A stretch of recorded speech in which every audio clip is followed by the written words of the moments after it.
Hey everybody, it's Jeremy. Welcome back to Bozmos2, where we are playing Chaco. It is turn 27. Jumping to things. We have completed Construction 2 on our way up to Alteration 1. And completed Alteration 1 on our way up to Alteration 2. Awesome. We have witnessed a battle in Isepne? I don't know. It is a werewolf and some wolves. Versus a whole bunch of Kingobians. So Kingobia has some pretty fucking dope ass units. Kingobia is kind of like I don't know. I think they're a strong nation. In the Bozmos mod, they've got these Dracon guards, a very high HP, very high protection, very high strength, mediocre, bad, not mediocre, bad other stats. Right, but they do have 2 attacks, one being a very long glaive. Again, very, very bad attack stat, but really high damage. Right, and then they have a bite. They got Dragon Scale Mail, which is kind of the reason for their high protection. Although I guess like a naturally high protection is also in there. Anyways, they've got a bunch of these things, and these are basically the Cynocephalian, whatever, the guys that got introduced with I believe Ind. So they're kind of cool, right? They can promote. I don't know what they promote into, but apparently they can promote, and they spawn these little things, Kengob younglings. They promote into the Kengobs. Maybe they promote into these Kengob hunters.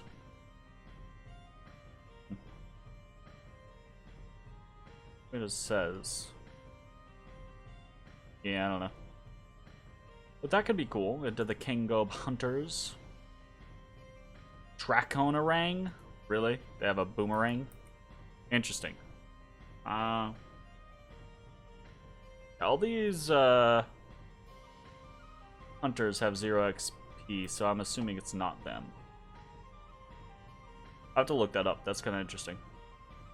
And then they've got a couple of other, things in here. They've got some mothers. They are army healers. They can heal afflictions on other units by using a heal order. They don't do it automatically. And then this is a corpse eater. How is this one a corpse eater? That's a breeder. Interesting. That's sketchy, scary. Anyways, there's also these guys, Kingob Riders, and these are the sacreds for Kingobia. And they're kind of like the Lizard Riders, right? The Amazon Riders, kind of similar scenario, right? But they have a javelin. They have mid-tier hit points, higher defense because they're a mounted unit, but otherwise kind of generic stats. They've got a bite from the mount. They got a spear from themselves, a pretty decent spear actually, but they also have a javelin. And these guys they're sacred, so they're pretty cool. This is going to trounce this, but the interesting part is, is getting to see what the whole shtick is. So we can see morale, obviously, magic weapon, shock resistance, defense skill, reinvigoration, blood surge, and combat speed. Interesting. So, a little lukewarm bless there. These guys, these Drakengard, he's held back. Oh, Drakengard are... I didn't realize Drakengard were also sacred. Interesting. So, that's sketchy.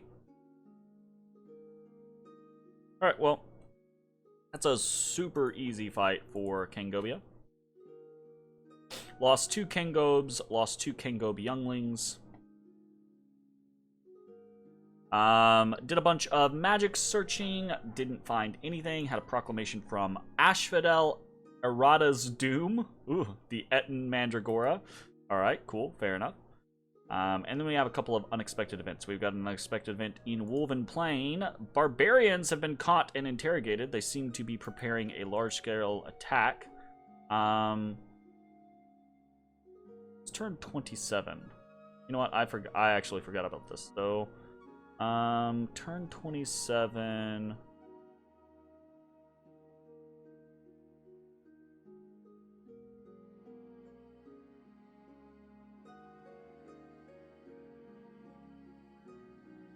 I mean, obviously, I don't want to just get hit and lose a province here, but at the same time, I also don't really want to do too much. I think probably just Hmong 3 is going to be fine. Move and patrol. I don't screw that up. And then we have in Smacia, something has gone wrong in the laboratory, and Star 20 has been wounded. Got a battle fright. Unfortunate. And then we lose -10 income in Zox. Ugh. And we get 6 air gems in Vongar. Very cool. Worldwide event continues. The Necromancer. I still don't know what that is. I need to look it up. I just haven't yet. We caught a Bogarusian scout and an Ind scout. And then we did some trolling, and we lost a scout to disease. Alright, what are we doing this turn? Honestly, very, very little. We're moving Kikmong 3 out of Jereb. Jereb, I think, is probably very likely to get hit in the very beginning stages of the war, right? I would assume Ind attacks into Jereb. We might have to counterattack into it. We're probably going to start the... I'll talk more about this later, but we're probably going to start the war a little more defensively, kind of like waiting to respond for Ind's attacks. And there's a couple of different reasons why that is the case. One is we're waiting to hit a couple breakpoints on some of our research, so I don't want to lose all of our researchers immediately upon the start of the war. The other is we are waiting for a couple of breakpoints for items, and we'll talk about that more later. And then the third is that we're going to have an ally in this war. Atlantis is going to be attacking Ind, so we don't really have any big rush. Obviously, we want to take as much land as we can, but as long as we get, like, you know, maybe Ashington and over, like the Bergamum, this section, you know, and it doesn't cost us a crazy amount, then that'll be good.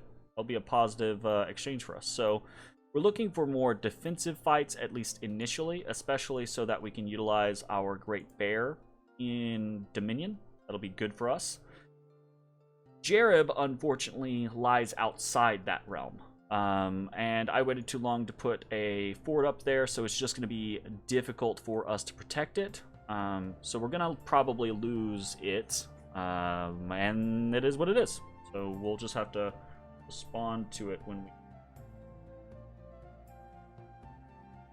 Oh, build something.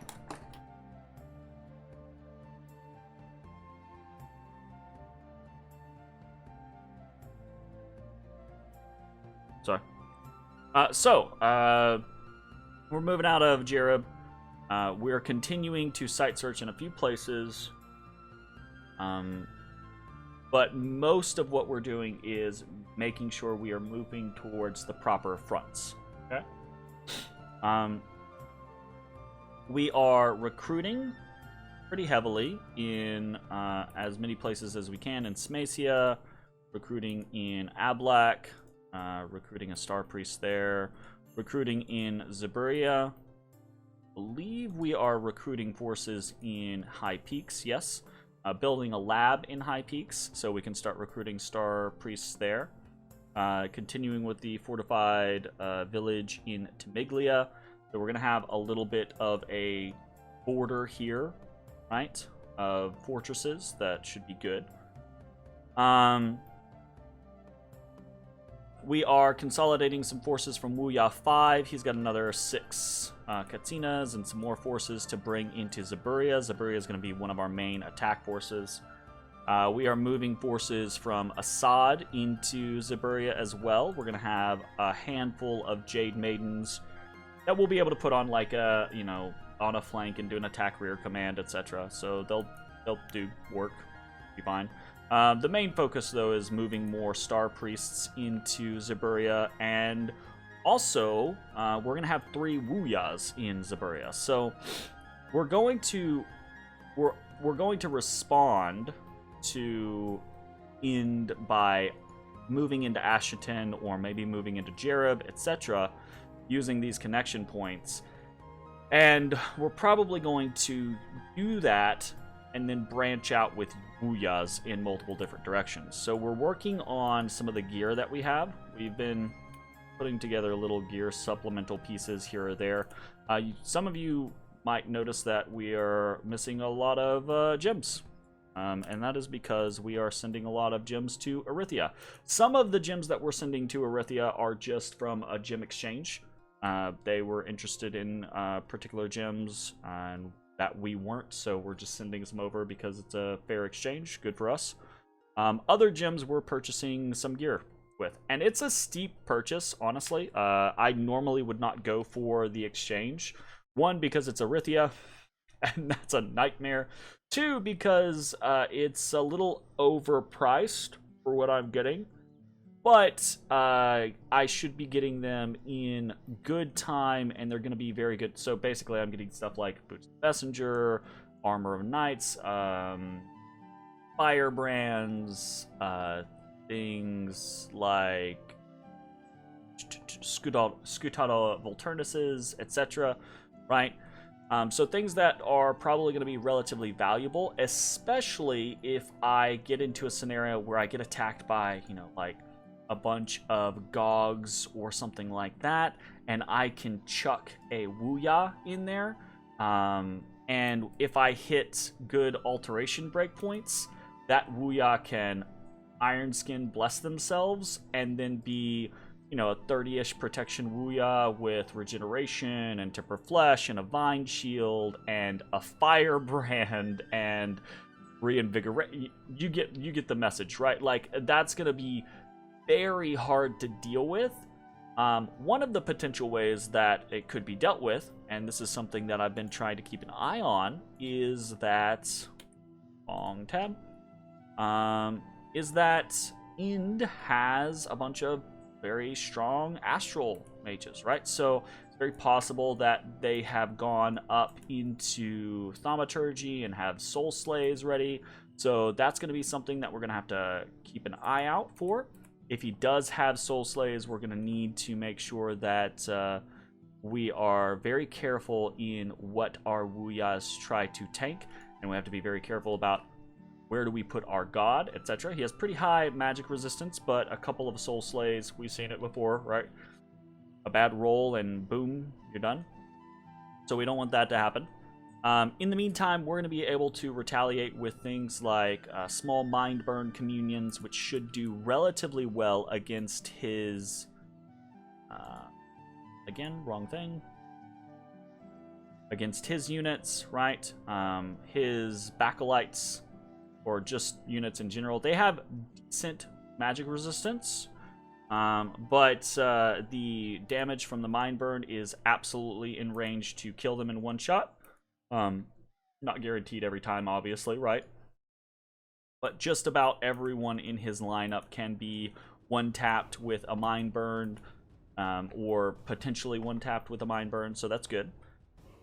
We've got a lot of units in Ablak ready for that. We've got a fair number of units in Smacia ready for that. We do not have as many in Zaburia as I would prefer. We're actually going to be... yeah, we've got Star Priests in Northia and Zaburia that we're going to be recruiting. We've got one more Jade Sorceress that we're probably going to recruit in Assad, and then we're probably going to be recruiting Star Priests in all three of these locations over the course of the next few turns, and that's again to try to boost up the amounts of little mind burn communions that we can have. Should be fun. This all, of course, kind of depends on what type of... We know what Ind's bless is, and it's not an incredibly threatening bless. But we don't know what Ind's research is, right? We know our research is very, very bad. It's possible that Ind has been spending quite a bit of time. They seem like they have a decent set of scales. They've got magic, right? They've probably hit a couple of breakpoints that we have not. But looking at their mages, it I'm not sure. So they've got a bunch of other mages that they have access to because of these, right? Because of their province specific types, right? But generally speaking, they could be bringing, you know, like elementals to the field. That would be pretty rough. Elementals to the field, pretty rough. But other than that, really, it's kind of probably Soulslay, right? Soulslay, Mindburn themselves, right? But their scenario is far more expensive to achieve that, right? Their cheapest is, I think, the Abbot. I guess, I believe. Yeah, I mean, I guess they could cannibal shaman chiefs to get communion slaves or Sabbath slaves, for that matter. But I mean, it's same. It's still. But so basically, right? We have a bunch of 70 cost Chaco and Star Priests, whereas their ability to field a lot of astral mages is significantly less, right? So I don't think that they're gonna come swinging with a crazy amount of Soul Slay or Mind Burn or something like that. I would anticipate more something along the lines of maybe a small communion that boosts up to do some elementals, you know, right? That seems like a plausible plan to me. Otherwise, I would assume that Ind is probably going to try to rely on their troops, of which their troops are significantly better than my base troops, and they probably have more from what we've seen, right? So, that is somewhat concerning. Our hope is going to have to be that the Katsinas, right, can really do work. And we've seen them do work before, so I hope that you know, is not an outside the realm of the possibility, right? So like I said, we're probably going to wait. We're going to react to Ind, and then we're going to blunt Ind. We're going to use that time to hit particular breakpoints on research. Speaking of research, we'll be done with Alteration 2 next turn, and we'll be a little ways into Alt 3. We won't hit Alt 3 the following turn, but we should hit Alt 3 the turn after that, and probably immediately jump into some Conjuration. Conjuration is potentially still going to be very useful for us if we get up to 3 for things like Ant Warriors, which are pretty decent, Summon Bears, which are sacred for us, so pretty decent in the fact that they have Regeneration and Temper Flesh and increased attack skill, etc. So that's all kind of good. Ooh, you know what might be a big problem is, I would say that, but again, I don't think, like, you know, if he has a bunch of, like, ethereal casters, that could get kind of complicated, but again, in that situation, we're really just, like we already were, we're really just relying on our Katsinas to do the majority of the work. So, yeah. Alright, anyways, that's pretty much it for the turn. Nothing else that is super special. Had to not do a Wuya this turn because we wanted to do more units all over the place. Wanted to do a lab in High Peaks. We're getting Star Priests kind of wherever we can to kind of build up our possibilities here. I want to put a, I'm probably going to do this next turn. I'm going to put a temple in Ablak, because I want to be able to push our Dominion up here. We already kind of have it a little bit, right? But I want to be able to use our bear up here if we need to defend Ablak or whatever. We are forging a bunch of different stuff. We're forging things like dragon helmets for hats, right? Dragon helmets are very, very good. They're going to be a little better for us in the long run than something like a Black Steel helmet will be, even though a Black Steel helmet is a little cheaper and a little bit better protection. The dragon helmet is, the big thing there is going to be that, honestly, the biggest thing is the morale +5. Right? So adding additional morale into our Wuyas, right? Our morale for our Wuyas is not crazy high outside of our Dominion. So going from 15 to 20 morale is going to be way, way better, right? Not impervious, unfortunately, or anything, but is going to be better.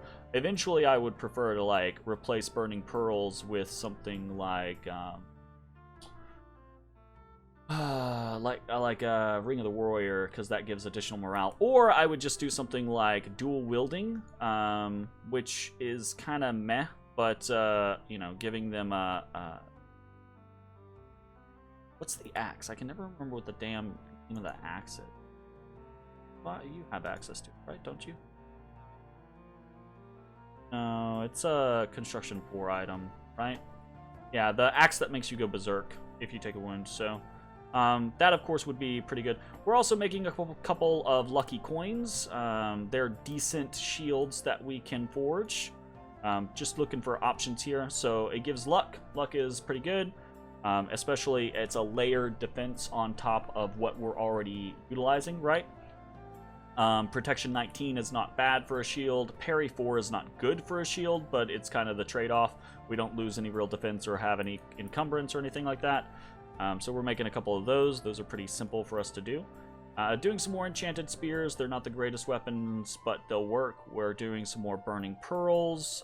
Those will work as well. We're doing some boots of long strides, just because I need some additional foot options. Boots of long stride is not what I would prefer to utilize.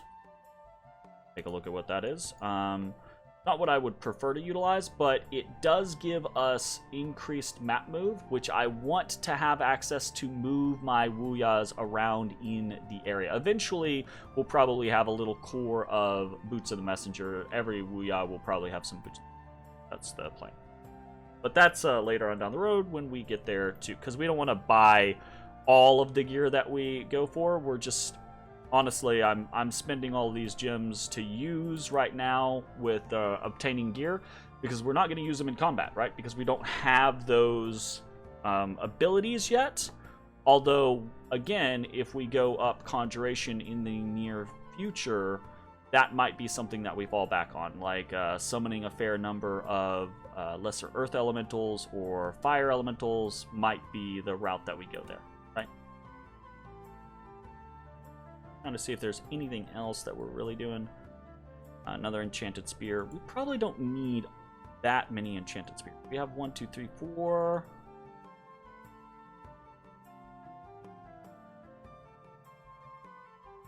We already have 2 people with spears, don't we?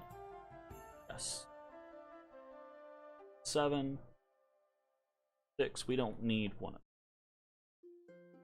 you. So I'm trying to make sure I have a weapon for everyone.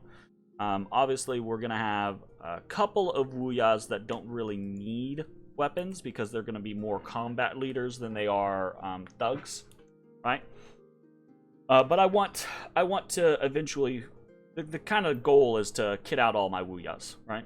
So, just playing around with that idea. I think that's it. I think that's pretty much it. Nothing else really to discuss. No thrones this turn. No other crazy shenanigans. We move closer towards the War Within. Should be fun. See how it goes. Why are we waiting here? Move over there. Okay. Now we should be good. I'm somewhat hesitant about these.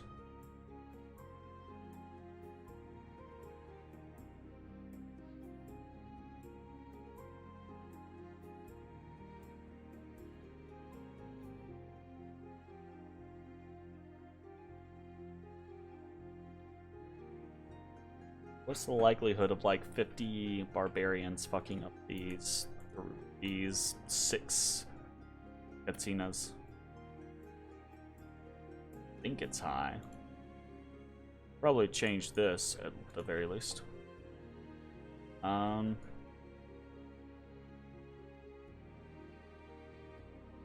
Something like Mark Scan.